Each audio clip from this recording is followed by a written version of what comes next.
Hello students, ગયા પીરિયડમાં આપણે જોયું ચાલુ ભૂતકાળ વિશે, ધ પાસ્ટ કન્ટિન્યુઅસ ટેન્સ.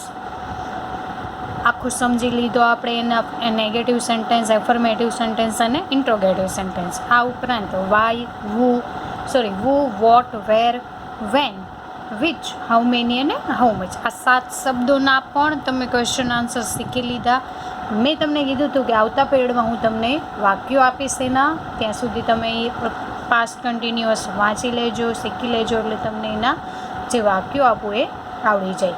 તો આજનું તમારા એક્સરસાઇઝ માટે સૌથી પહેલાં આ વાક્યો આપું છું. તો એમાં પહેલું વાક્ય છે, Vivek was writing a poem last night. શું છે વાક્ય? તો કે Vivek was writing a poem last night. 3 શબ્દ નીચે અંડરલાઈન છે, વિવેક, અ પોએમ અને લાસ્ટ નાઇટ.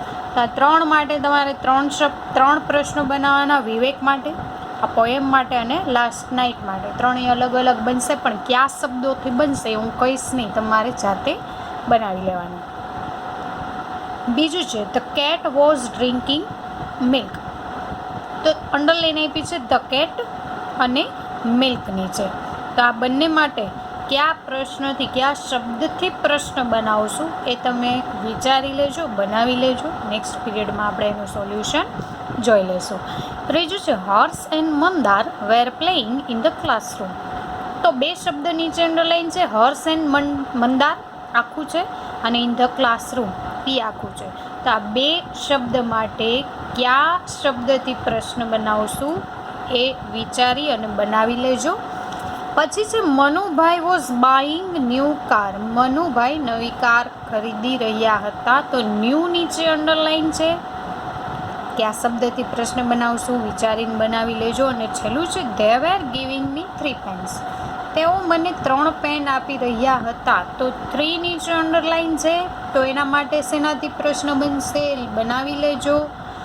સ્કૂલે બતાવવાનું નથી, ખાલી તમારે ઘરે જ કરવાનું છે. નેક્સ્ટ પીરિયડમાં આપણે આનું સોલ્યુશન જોઈ લેશું. હવે આના પછી તમારે શું શીખવાનું છે? તો કે તમારે 8મા ધોરણમાં કોમ્પ્રિહેન્શનનો આખો કમ્પોઝિશનમાં એક પાર્ટ આવે છે, કોમ્પ્રિહેન્શન કરીને. હવે એમાં તમને શું આપ્યું હશે? આવી રીતના એક પોએમ આપી હશે અને એના ક્વેશ્ચન આપ્યા હશે 5. એ ક્વેશ્ચનના તમને ઓપ્શન આપેલા જ હશે. એમાંથી તમારે પોએમમાંથી ગોતી અને સાચા જવાબ સિલેક્ટ કરી અને લખવાના રહેશે. તો આજે હું તમને પહેલી પોએમ શીખવાડું છું, સમજી લ્યો. અને એના ક્વેશ્ચન પણ હું જ સોલ્વ કરાવી દઈશ, એટલે તમને એક આવડી જાય. પછી નેક્સ્ટ પીરિયડમાં કરશું ત્યારે તમને આપીશ. તો ચાલો આજે આપણે આ પહેલી તમને પોએમ આપી છે એ જોઈ લઈએ, શીખી લઈએ અને પછી તમે એના આન્સર આપજો. તો ચાલો એનું ટ્રાન્સલેશન જોઈએ. તો તમારી પોએમ છે, how do you like to go up in a swing. How do you like, તમને કેવી રીતે ગમશે, to go up in a swing. Swing એટલે હિંચકા ખાવા. તમને હિંચકામાં જવું કેવી રીતે ગમશે, અથવા તો તમને હિંચકા ખાવા કેવી રીતે ગમશે. તો નીચે આપ્યું છે, up in the air so blue. Up in the air એટલે કે હવામાં એટલું બધું ઊંચે, કેટલું? સો બ્લુ. બ્લુ એટલે બ્લુ કલરનું શું હોય? તો કે આકાશ. તો અહીંયા આકાશ માટે સ્કાય નહીં, પણ અહીંયા બ્લુ શબ્દ વાપર્યો છે. તેનો અર્થ શું થાય? આકાશ. શું તમને આકાશ જેટલું ઊંચું જવું ગમશે, કે તમારો હિંચકો આકાશ સુધી જાય એટલું તમને ઊંચું જવું ગમશે? Oh I do think it the pleasant thing. Oh અરે, આઈ ડુ થિંક હું વિચારું છું, ઇટ ધ પ્લેઝન્ટ થિંગ કે તે ખુશી આપનારી વાત છે અથવા તો વસ્તુ છે, કે આકાશમાં એટલું હિંચકા એટલા ઊંચેથી ખાવા કે આપણો હિંચકો આપણે આકાશ સુધી ઊંચે જઈ શકીએ. આ વસ્તુ વિચારવી એ પણ એક ખુશીની બાબત છે. Ever a child can do, કે જે દરેક બાળક કરવા ઈચ્છે છે. એવર એટલે કે દરેક બાળક, હર વખતે, કેન ડુ આવું કરી શકે, કે દરેક બાળક આવું કરી શકે એવું તે ઈચ્છે છે. ચાલો પહેલાંથી જોઈ લે. How do you like to go up in a swing.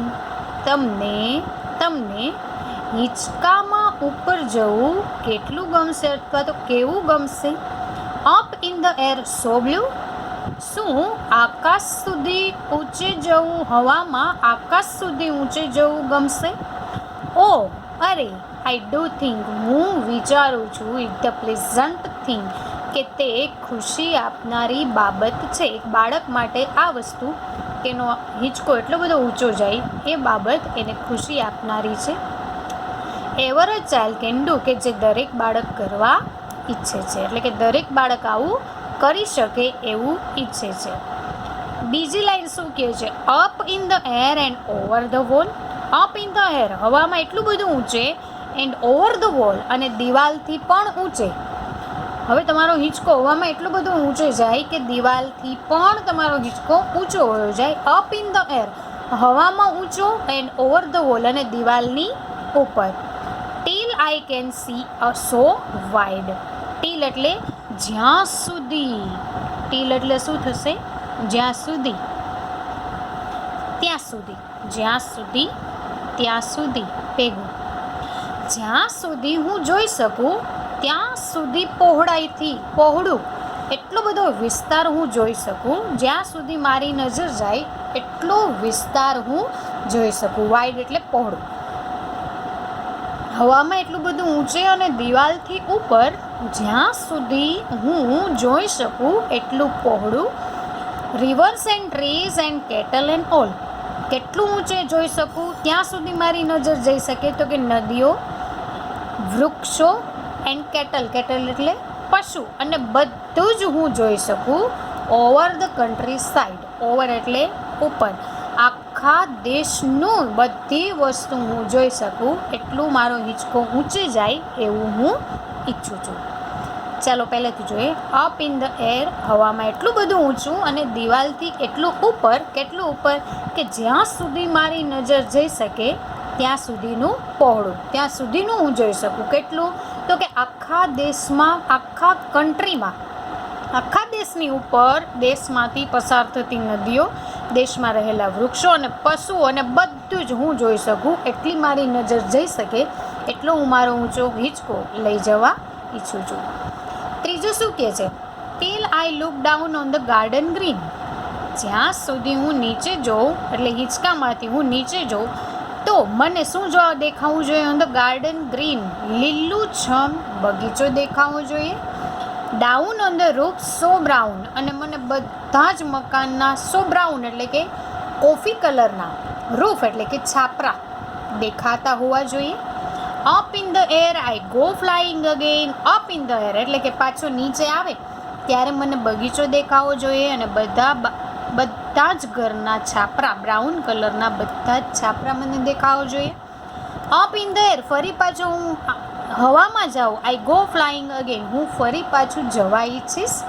Up in the air and down, ફરી પાછું હવામાં જઈને પાછું આવવા હું ઈચ્છું છું. ફરી પાછું કરી દઉં. ટીલ આઈ લુક ડાઉન, જ્યાં સુધી હું નીચે જોઉં તો નીચે મને શું દેખાતું હોવું જોઈએ? ઓન ધ ગાર્ડન ગ્રીન, લીલાછમ બગીચા દેખાવો જોઈએ. Down on the roof so brown. Down એટલે કે નીચે બધા જ છાપરા, કોફી કલરના, બ્રાઉન કલરના બધા જ છાપરાઓ મને દેખાતા હોવા જોઈએ. Up in the air I go flying again, હું ફરી પાછું, ફ્લાઇંગ અગેન એટલે કે હું ફરી પાછું મારો હિંચકો અપ ઇન ધ એર, હવામાં લઈ જઈશ. Up in the air and down, હવામાં લઈ જઈશ, અને ડાઉન એટલે કે ફરી પાછું નીચે લઈ આવીશ. બરાબર છે? આટલી આ રીતના તમને પોએમ આપી હશે, એના તમને 5 ક્વેશ્ચન આન્સર આપ્યા હશે, એના તમારા આન્સર આમાંથી ગોતીને લખવાના છે. તો ચાલો જોઈએ. પહેલો ક્વેશ્ચન શું કહે છે? Up in the air so blue means, અહીંયા જો તમને આપ્યું up in the air so blue, up in the air so blue, એનો અર્થ શું થાય છે?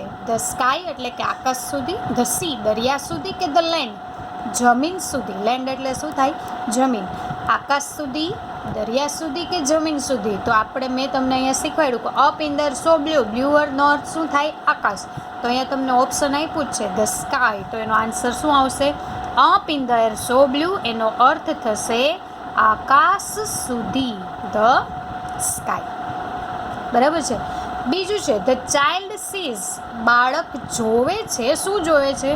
વોલ્સ એન્ડ હાઉસીસ, દિવાલો અને ઘર. તો અહીંયા કે દિવાલ ને ઘર આપ્યા છે નથી, તો એ option cancel. Rivers, trees and cattle. નદીઓ, વૃક્ષો અને પશુ. તો એ ઓપ્શન આપ્યું છે તો કે હા આપ્યું છે, rivers, trees and cattle. Garden and roof, બગીચા અને છાપરા. એ તો જોવે છે, પણ એ ક્યારે જોવે છે? નીચે આવે ત્યારે. ઉપર જાય ત્યારે તો શું જોવે છે? તો કે રિવર્સ, ટ્રીઝ એન્ડ કેટલ. તો તમારો આન્સર શું બનશે? Rivers, trees and cattle. બરાબર છે, આ બનશે તમારો આન્સર. ત્રીજો ક્વેશ્ચન છે, when the child looks down he sees. જો હવે આ પ્રશ્ન આવ્યો, when the child looks down he sees. જ્યારે બાળક લુક્સ ડાઉન, નીચે જોવે છે, ત્યારે તેને શું દેખાય છે? રિવર્સ અને ટ્રીઝ, નદીઓ અને વૃક્ષો, ક્લાઉડ્સ એટલે કે વાદળો, કે પછી ગાર્ડન અને રૂફ. તો અહીંયા આન્સર શું આવશે તમારો? તો કે ગાર્ડન અને રૂફ. એટલે કે બાળક જ્યારે નીચે જોવે છે ત્યારે એને શું દેખાય છે? તો કે ગાર્ડન અને રૂફ. જો અહીંયા આપ્યું જ છે તમને એની શરૂઆતમાં, till I look down on the garden green, down the roof so brown. તો અહીંયા આપ્યું કે હું જ્યારે નીચે જોઉં ત્યારે મને શું દેખાય છે? ગાર્ડન અને રૂફ. તો ત્રીજાનો આન્સર શું બનશે? કે van the child looks down, જ્યારે બાળક નીચે જોવે છે, હી સીઝ તે જોવે છે, શું જોવે છે? ગાર્ડન અને રૂફ. તો આ તમારો આન્સર સાચો. પછી છે the child is sitting on a, બાળક બેઠો છે, કોની ઉપર બેઠો છે? કેમલ એટલે કે ઊંટ ઉપર, રૂફ એટલે કે છાપરા ઉપર, કે પછી સ્વિંગ હિંચકામાં, હિંચકા ઉપર. તો તમને ખબર જ છે કે કેમાં બેઠો છે બાળક? તો કે સ્વિંગ, હિંચકા ઉપર બેઠો છે. હવે પાંચમો પ્રશ્ન, write the rhyming word. Rhyming word એટલે શું? તો કે આના જેવું જ ઉચ્ચારણ થતું હોય. તો પહેલું શું છે? સ્વિંગ. તો સ્વિંગ જેવું આખામાં ઉચ્ચારણ ક્યાં થાય છે? અહીંયા જો સ્વિંગ, તો બ્લુ એના જેવું ઉચ્ચારણ થાય નહીં. સ્વિંગ એના જેવું ઉચ્ચારણ કોનું થાય? થિંગ. આવ્યું ઇંગ ઇંગ, બેયમાં પાછળ આવ્યું સ્વિંગ અને થિંગ. તો આ એનો શું બન્યો? તો કે રાઇમિંગ વર્ડ, એટલે કે એક જ ઉચ્ચારણ ધરાવતો શબ્દ. તો અહીંયા આપણે સ્વિંગનો રાઇમિંગ વર્ડ શું લખશું? તો કે થિંગ. બરાબર. હવે ડાઉન, ડાઉન, તો એના માટેનો શબ્દ ગોતો. તો એ પેરેગ્રાફમાં જ ગોતવાનું, બીજે ક્યાંય નહીં ગોતવાનું. તો ડાઉન ક્યાં આપ્યું છે? ક્યાં પેરેગ્રાફમાં આપ્યું છે? અહીંયા. તો till I look down on the garden green, down on the roof so brown. તો ડાઉન અને બ્રાઉન થયું સરખું, ડાઉન અને બ્રાઉન બેયમાં ઊન આવ્યું. તો ડાઉનનો રાઇમિંગ વર્ડ શું બનશે? તો કે બ્રાઉન. બરાબર છે. પછી છે વોલ. શું બોલીએ આપણે? વોલ. તો વોલ માટેનો રાઇમિંગ વર્ડ ગોતો. ચાલો, તો અહીંયા તમને આપ્યું છે વોલ. ક્યાં આપ્યું છે? અહીંયા. તો અહીંયા બીજા પેરેગ્રાફમાં, તો એમાં જ ગોતવાનું. અહીંયા આપ્યું છે over the wall, till I can see a wide. એ કંઈ નથી મેળ પડતો. Rivers and trees and cattle and all. તો વોલ અને ઓલ બંને બોલવામાં સરખા છે. તો એનો વોલનો રાઇમિંગ વર્ડ શું બન્યો? તો કે ઓલ. તો આ બન્યા તમારા રાઇમિંગ વર્ડ્સ. બરાબર, જે તમારે પોએમમાંથી શોધીને લખવાના. તો આ રીતે તમને પોએમ આપી હશે અને એ પોએમનો અર્થ સમજી વિચારી અને પછી નીચે 5 પ્રશ્ન આપ્યા હશે. આ રીતના ABC ઓપ્શન તમને આપી જ દીધા હશે. એમાંથી સાચો ઓપ્શન સિલેક્ટ કરી અને આપણે આન્સર લખવાનો થશે.